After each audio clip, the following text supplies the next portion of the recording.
কোটা সংস্কার নয় বরং শেখ হাসিনার সরকার পতনই ছিল মূল লক্ষ্য। নাগরিক টেলিভিশনকে সাক্ষাৎকারে জানিয়েছেন বৈষম্য বিরোধী ছাত্র আন্দোলনের মুখ্য সমন্বয়ক আব্দুল হান্নান মাসুদ। বিপ্লবী সরকার গঠনের জন্য আবারও বিপ্লবের কথাও বলেন তিনি।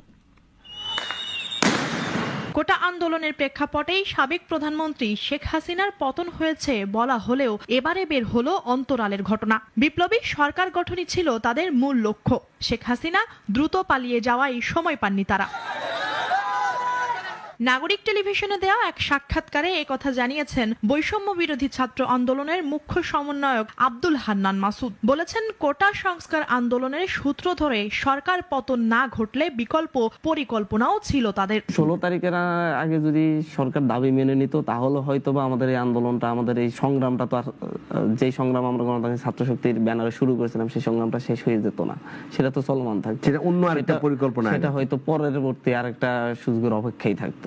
হান্নান মাসুদ জানান, গত 15 বছর ধরেই সরকার পতন ঘটানোর পরিকল্পনা ছিল তাদের। সেই লক্ষ্যে চানখারপুলে একটি বাসায় একসঙ্গে থাকতেন তারা। আমাদের একটা প্ল্যানিং ছিল, 10-15 বছরের একটা প্ল্যানিং আমরা হাতে রেখে কাজ করেছিলাম যে বাংলাদেশের প্রতিটি শিক্ষা প্রতিষ্ঠানের শিক্ষার্থীরা একটা জায়গায় ঐক্যবদ্ধ হবে, ছাত্র জনতার মেলবন্ধনের জন্য কাজ করবে, ছাত্রদের অধিকার নিয়ে কথা বলবে, যেখানে রাষ্ট্রীয় যে কোনো ক্রাইসিসে তারাই প্রতিবাদ করবে, একটা বড় ধরনের মুভমেন্ট তৈরি করার জন্য।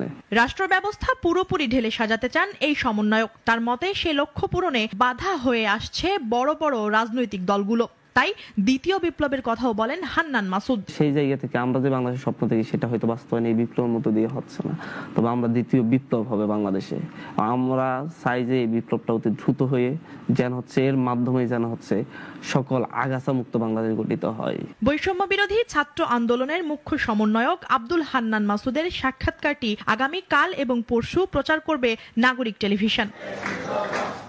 মুনিয়া জ্যোতি, নাগরিক, ঢাকা।